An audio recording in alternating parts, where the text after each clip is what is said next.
So hi everyone, welcome to Astro Technics channel. So ఈ రోజు మనం మాట్లాడకపోయే టాపిక్ ఏంటంటే ఆరుడ లగ్నం. ఆరుడ లగ్నం అనే కాన్సెప్ట్ కూడా జైమిని నుంచి వచ్చింది. సో ఇదేంటంటే మనం మన ఇమేజ్ ప్రపంచం దృష్టిలో కానీ మీరు డైలీ డీల్ చేసే వాళ్ళ దృష్టిలో మన ఇమేజ్ ఎలా పోర్ట్రే అవుతుంది అని తెలుసుకోవడానికి ఉపయోగపడేది ఈ ఆరుడ లగ్నం అనమాట. ఓకే, సో ఈ ఆరుడ లగ్నం ఎలా క్యాల్కులేట్ చేస్తారంటే మీకు లగ్నం నుంచి లగ్నాధిపతి ఏ హౌస్లో ఉన్నారు లెక్కేసి లగ్నాధిపతి నుంచి కూడా మీరు అన్ని హౌసెస్ కౌంట్ చేయాలి. ఓకే, ఇప్పుడు నేను మీకు ఈజీగా అర్థం అవడం కోసం ఇక్కడ ఇమేజ్ పెట్టాను చూడండి. సో ఇప్పుడు ఫర్ ఎగ్జాంపుల్ మీది మేష లగ్నం అనుకోండి.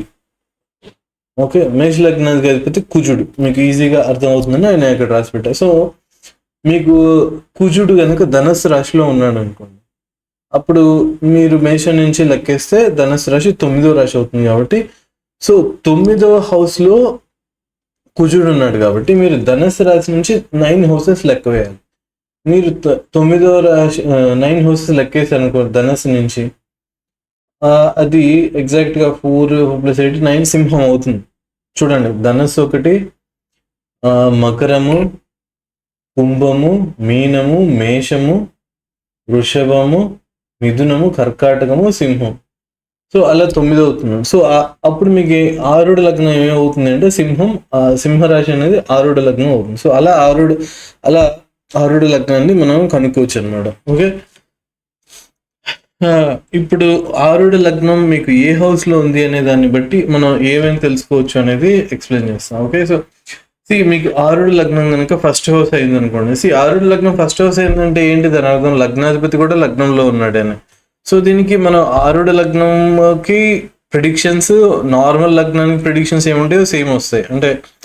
అంటే what you are and you will appear the same అనమాట. అంటే ఒకే విధంగా అంటే మీరు ఏంటో అదే ట్రూ నేచర్ అనేది డిస్ప్లే అవుతుంది. ఓకే, మీరు జనరల్గానే పర్సనాలిటీ స్ట్రాంగ్గా ఉంటుంది, సెల్ఫ్ కాన్ఫిడెన్స్ అనేది బాగా ఎక్కువగా ఉంటుంది అనమాట. సో అది ఇప్పుడు ఆరుడ లగ్నం ఫస్ట్ హౌస్లోనే అయింటే. ఓకే, ఫస్ట్ హౌస్లో అన్న సెన్స్ ఇందాక నేను మేష రాశి చెప్పాను కదా, మేష రాశిలోనే కుజుడు ఉన్నాడు అనుకోండి, అప్పుడు ఇంపాక్ట్ అనమాట.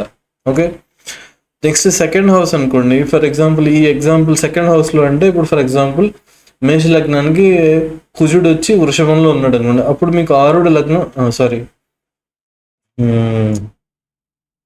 సెకండ్ హౌస్ అనేసరికి ఏంటంటే ఇప్పుడు మేషానికి సెకండ్ హౌస్ వృషభం అవుతుంది. వృషభంలో ఆరుడ లగ్నం వస్తే ఏంటి? ఓకే, అది కాన్సెప్ట్. ఓకే, సో వృషభంలో జనరల్గా మీరు ఏ సాఫ్ట్వేర్లు అన్నా చూసారనుకోండి, ఆరుడ లగ్నం అనేది ఏంటంటే మీకు ఏఎల్ అనే ఇండికేషన్ తోటి ఉంటుంది. మీరు నార్మల్ ఏదైనా సాఫ్ట్వేర్లు వాడినట్టయితే జనరల్గా ఏఎల్ అని ఉంటుంది. ఏఎల్ అంటే ఆరుడ లగ్నం అనమాట. ఓకే, సో అదే ఇప్పుడు మీకు సెకండ్ హౌస్లో కనుక ఆరుడ లగ్నం వచ్చింది అనుకోండి, అంటే లగ్నం తర్వాత లగ్నం నుంచి సెకండ్ హౌస్. ఇప్పుడు మేషం లగ్నం అనుకోండి, మేషం ఒకటి, వృషభం 2, వృషభం ఆరుడ లగ్నం అయితే అనమాట. ఓకే, సో మీకు మీ లగ్నం నుంచి క్యాలిక్యులేట్ చేసుకోవాలి. అదే సెకండ్ హౌస్లో ఆరుడ లగ్నం అయింది అనుకోండి, అప్పుడు ఏంటంటే మీరు బయటికి చాలా గొప్ప ఫ్యామిలీ నుంచి వస్తున్నట్టు, చాలా ఫైనాన్షియల్ బ్యాక్గ్రౌండ్ ఉన్నట్టు అలా పోర్ట్రే అవుతుంది అనమాట. మీరు ఆరుడ లగ్నం మీకు సెకండ్ హౌస్ అయితే. అదే థర్డ్ హౌస్ అయినట్టయితే ఏంటంటే మీకు బాగా కరేజియస్గా కనిపిస్తారు, అండ్ మీ సిబ్లింగ్స్ కూడా కొంచెం మంచి బెటర్ స్టేటస్లో ఉంటారు అనమాట. ఓకే, మీకు సిబ్లింగ్స్ కూడా ఏంటంటే కొంచెం బెటర్ స్టేటస్లో ఉంటారు. సిబ్లింగ్స్ అంటే తమ్ముళ్ళు లేదా చెల్లెలు, వీళ్ళు కూడా సొసైటీలో మంచి స్టేటస్లో ఉంటారు అనమాట. సో అలా పోర్ట్రే అవుతుంది సొసైటీకి. ఓకే, నెక్స్ట్ ఆరుడ లగ్నం కనుక ఫోర్త్ హౌస్ అయింది అనుకోండి, వీళ్ళకి ఏంటంటే మంచి రిలేషన్స్ ఉంటాయి, అందరితో రెస్పెక్ట్ ఉంటుంది,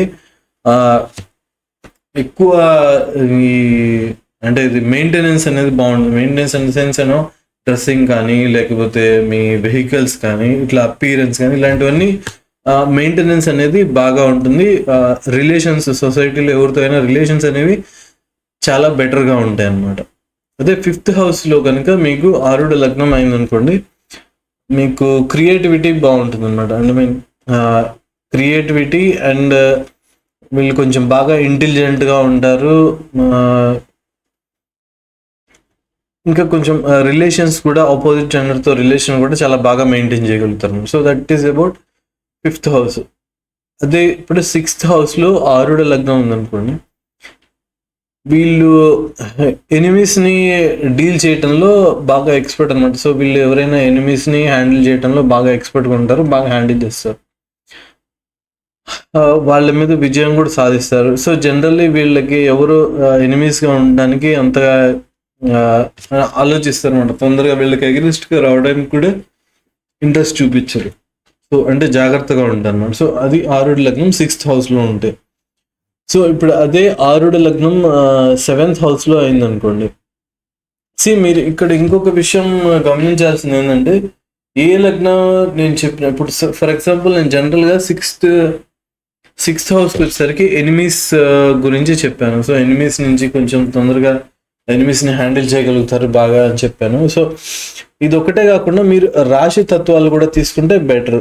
ఫర్ ఎగ్జాంపుల్ మేష రాశి తీసుకున్నాను. మేష రాశిని చూసినప్పుడైతే 6th హౌస్ అనేది కన్యా రాశి అవుతుంది. సో ఇప్పుడు కన్యా రాశి మీది నార్మల్గా లగ్నం ఏమో మేషం అయి ఉండి అది ఆరుడి లగ్నం వచ్చేసరికి కన్యా రాశిలో పడింది అనుకోండి. అప్పుడు మీరు అది ఎలా ఉంటుందంటే, ఇప్పుడు మీరు జస్ట్ ఎనిమీస్ని హ్యాండిల్ చేయగలుగుతారు, బాగా వాళ్ళ మీద అప్పర్ హ్యాండ్ సాధిస్తారని చెప్పాను కదా. అది ఎలా అనేది చూడాలంటే వెరీ సింపుల్. మీకు ఇప్పుడు కన్యా రాశి కాబట్టి మోస్ట్ ఆఫ్ ద కేసెస్ వీళ్ళు ఇంటెలిజెన్స్ తోటి ఎక్కువ ఇలాంటివన్నీ చేస్తుంటారు అనమాట. అంటే బాగా తెలివితేటలతోటి అందరినీ హ్యాండిల్ చేసి వాళ్ళని ఎక్కువగా వాళ్ళ మీద పై చేసి సాధించడం కుదురుతుంది అనమాట. సో అది రాశి తత్వము డిపెండ్ అయి ఉంటుంది. ఇదేంటంటే ఇది జనరల్గా మీకు ఏ రాశిలో ఉన్న ఆరుడు లగ్నం మీకు లగ్నం నుంచి కౌంట్ చేసినప్పుడు ఎట్లా ఉంటుందని చెప్తున్నాను. ఓకే, ఇది మీరు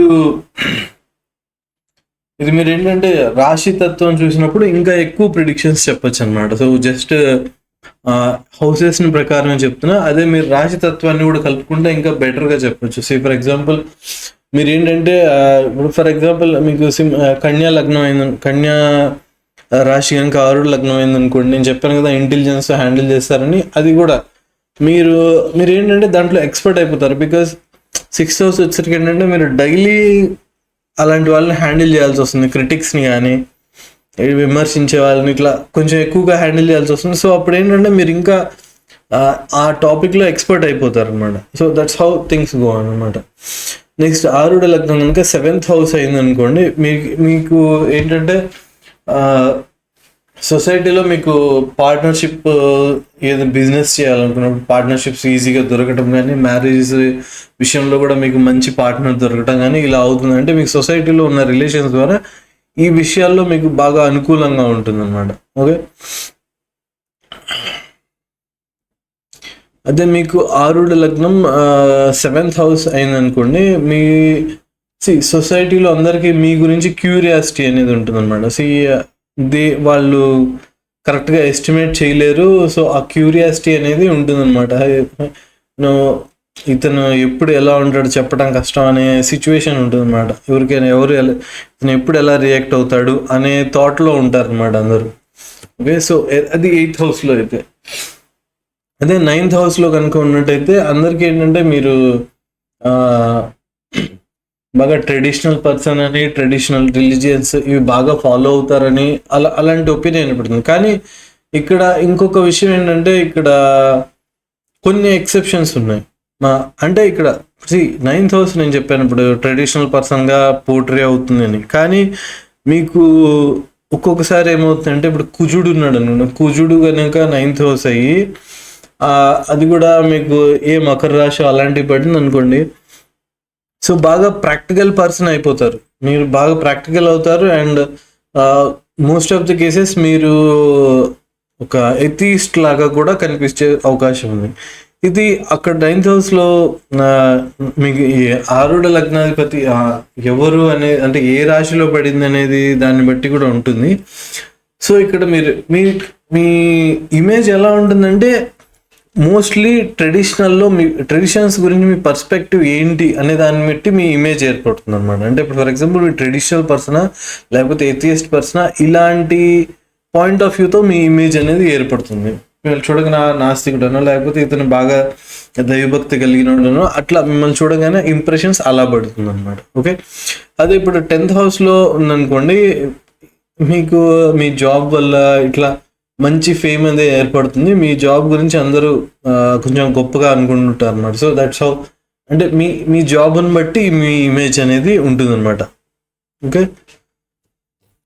అంటే మీరు చేసే జాబ్ వల్ల మీకు ఇమేజ్ ఏర్పడుతుంది. మిగిలిన వాటిలో ఏంటంటే అది మీరు ఎనిమీస్ని ఇప్పుడు సరే ఫర్ ఎగ్జాంపుల్ 6th హౌస్ ఆరుడు లగ్నం అయితే ఎనిమీస్ని ఎలా డీల్ చేస్తారు, ఎనిమీస్ని ఇలా డీల్ చేస్తారు అనే ఇమేజ్ ఎక్కువ పోర్ట్రే అవుతుంది. ఇదేంటంటే అందరూ చాలా పనులు చేయగలుగుతారు, కానీ మీ ఐడెంటిటీ ఫోకస్ అనేది ఎలా ఏర్పడుతుందో అది చెప్తున్నాను అనమాట. ఓకే, సో అదే 10th హౌస్ అనుకోండి, మీ జాబ్ బేసిస్ మీద మీ ఐడెంటిటీ అనేది ఏర్పడుతుంది.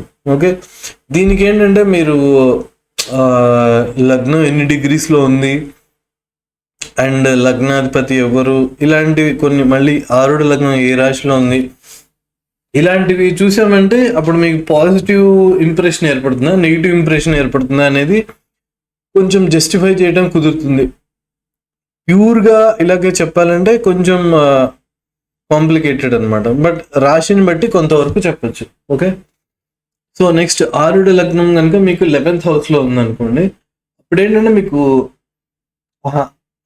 మీకు అందరికీ మీకు నెట్వర్క్ ఉందా లేదా, ఎక్కువ పెద్ద పెద్ద వాళ్ళతో రిలేషన్స్ ఉన్నాయా లేవా అనేది సెకండరీ, కానీ బయటికి ఇమేజ్ ఎలా పోర్ట్రే అవుతుందంటే మీకు పెద్ద నెట్వర్క్ ఉంది, పెద్ద ఫ్రెండ్ సర్కిల్ ఉంది, ఇలాంటి ఇమేజ్ అనేది పోర్ట్రే అవుతుంది అనమాట.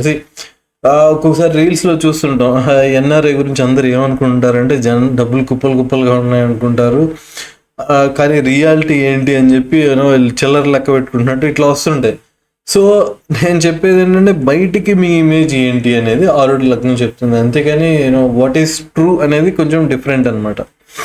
Okay, so next 11th house అయితే ఈ నెట్వర్క్ గురించి ఉంటుంది అండ్ మీ ఎల్డర్ సిబ్లింగ్ గురించి, ఇట్లా వీటి మీద మీ ఇమేజ్ అనేది బేస్ అయ్యి ఉంటుంది అనమాట. అదే ఇప్పుడు మీకు ఆరుడు లగ్నం కనుక 12th హౌస్ అయింది అనుకోండి, మీకు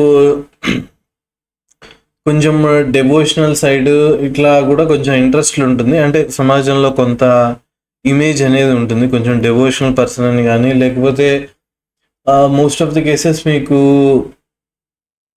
ఒక ఫారినర్గా అంటే లేకపోతే వేరే ఊరి నుంచి వచ్చిన వాళ్ళలాగాను, లేకపోతే విదేశీ మనిషిలాను, అంటే సంథింగ్ గ్రూప్లో కలవని వ్యక్తి ఉంటారు కదా, అట్లాంటి ఇమేజ్ అనేది ఏర్పడుతుంది అనమాట మీకు ఆరుడు లగ్నం ఎక్కడుంది ఏంటి అనేది. అండ్ ఇంకొకటి చూడాల్సింది ఏంటంటే కొన్ని చూసుకోవాలి, ఆరుడు లగ్నం మీకు బెటర్గా ఉందా లేదా అని చూసుకోవడానికి కొన్ని ప్రిన్సిపల్స్ ఏంటంటే, ఆరుడు లగ్నం కనుక శుభగ్రహాల మధ్య ఉందనుకోండి, అంటే మీ ఆరుడు లగ్నం ఏ రాశిలో ఉందో ఆ రాశి ముందు రాశిలో లేదా ఆ రాశి తర్వాత రాశిలో, 2 రాశుల్లో మీకున్న గ్రహాలు ఏంటి అనేది చూసుకోవాలి, దాన్ని బట్టి మీరు లెక్కేసుకోవాలన్నమాట. ఓకే, నెక్స్ట్ మీకు ఇప్పుడు అదే కనుక మీకు శుభగ్రహాలు కాకుండా పాపగ్రహాలు అలా ఉంటే మళ్ళీ మీకు ఈ ప్రెషర్ కానీ టెన్షన్స్ గొడవలు ఇలాంటి ఉంటుందన్నమాట, అంటే కొంచెం పీస్ఫుల్గా లేకుండా ఉండటం అలాంటివి జరిగే అవకాశం ఎక్కువ ఉంటుంది అన్నమాట. ఓకే, నెక్స్ట్ ఆరుడు లగ్నాధిపతి మీకు ఆరుడు లగ్నం గనక మీకు 7th లో కానీ, లేకపోతే మీకు 7వ ఇంటి అధిపతి గ్రహంతో కానీ రిలేషన్ ఏర్పడి ఉంటే ఆరుడు లగ్నానికి, అప్పుడు మీకు లైఫ్ అనేది మ్యారేజ్ తర్వాత బాగుంటుంది. అదే 10th అయితే మీకు జాబ్ వచ్చిన తర్వాత నుంచి కొంచెం లైఫ్ బెటర్గా చేంజ్ వస్తుంది. అందరికీ జాబ్ వచ్చిన తర్వాత బెటర్గా ఉంటుంది అట్లా ఏం లేదు, డిపెండ్స్ ఆన్ పర్సన్, ఇండివిజువల్కి మారుతుంది, ప్రతి వ్యక్తిని బట్టి ఇలాంటివి మారుతూ ఉంటాయి. సో జనరల్గా అందరికి బాగుంటుందని మాత్రం అనుకోకండి, that depends on person to person అనమాట. ఓకే, నెక్స్ట్ ఇప్పుడు ఆరుడు లగ్నాధిపతి కనుక ఆత్మకారక గ్రహంతో కలిసి ఉన్నారనుకోండి, అప్పుడు ఏంటంటే అతను అసలు మెయిన్ పర్పస్లో ఉంటారు, అతను అసలు ఒక ట్రాన్స్లో ఉంటారు, లైఫ్ చాలా ఫాస్ట్గా వెళ్ళిపోతుంది, స్మూత్గా వెళ్ళిపోతుంది అనమాట. మోస్ట్ ఆఫ్ ది కేసెస్ చాలా బలంగా ఉంటారు మనిషి, ఫిజికల్గా కూడా, I mean to say personality, మంచి పర్సనాలిటీ కూడా స్ట్రాంగ్గా ఉంటుంది. Most of the cases life అనేది చాలా స్మూత్గా వెళ్తుంది, అంటే కొంచెం లగ్జీరియస్గా అలా తనకు కావాల్సిన పని చేసుకుంటూ అండ్ అతను చేయాలనుకున్న పని వైపే డైరెక్ట్గా వెళ్ళిపోతాడు. ఒక పాత్ అనేది చాలా ఈజీగా దొరుకుతుంది అనమాట. సో అది బెస్ట్, అది చాలా ముఖ్యమైన విషయం. ఎందుకంటే ఆత్మకారక గ్రహంతో ఆరుడు లగ్నం కలిస్తే ఏమవుతుందంటే మీకు సొసైటీ నుంచి కానీ, ఫ్రెండ్స్ నుంచి కానీ, రిలేటివ్స్ నుంచి కానీ మీకు సపోర్ట్ వస్తుంది మీరు చేయాలనుకున్న పనికి. సో మీరు చేయాలనుకున్న పని, అవతల వాళ్ళు సపోర్ట్ ఇవ్వాలనుకున్న పని ఒకటే అవటం వల్ల కొంచెం ఫ్రీగా వెళ్ళిపోతుంది అనమాట లైఫ్. చాలా ఫోర్స్గా, ఐ మీన్ కోర్గా మీ జాబ్లోకి, వర్క్లోకి వెళ్ళిపోతారు అనమాట. ఓకే. అండ్ మీకు ఇప్పుడు ఆరుడు లగ్నానికి 9th హౌస్ కానీ, 9th హౌస్ అధిపతి గ్రహానికి కానీ ఏమన్నా రిలేషన్ ఉంటే అది కూడా మీకు లక్ అనేది కొన్ని చోట్ల పనిచేసేలా చేస్తుంది అనమాట. ఓకే. అండ్ ఆరుడు లగ్నం 11th హౌస్తో కలిస్తే మీకు కోరికలు, మీరు అనుకున్న కోరికలు ఉంటాయి, మీ లైఫ్లో ఇది అచీవ్ చేయాలి అని అనుకుంటారు కదా. So most of the cases అవి తొందరగా అచీవ్ చేసే అవకాశం ఉంటుంది. So okay. అండ్ ఆరుడు లగ్నానికి మీకు బృహస్పతి గ్రహంతో కూడా సంబంధం ఏర్పడితే ఇంకా బెటర్గా ఉంటుంది అన్నమాట మీకు అవుట్కమ్ అనేది. ఓకే. అంటే మీకు ఏంటంటే సరైన గైడెన్స్, మీరు గైడెన్స్ అనేది ఈజీగా దొరుకుతుంది. సో అదనమాట. ఓకే.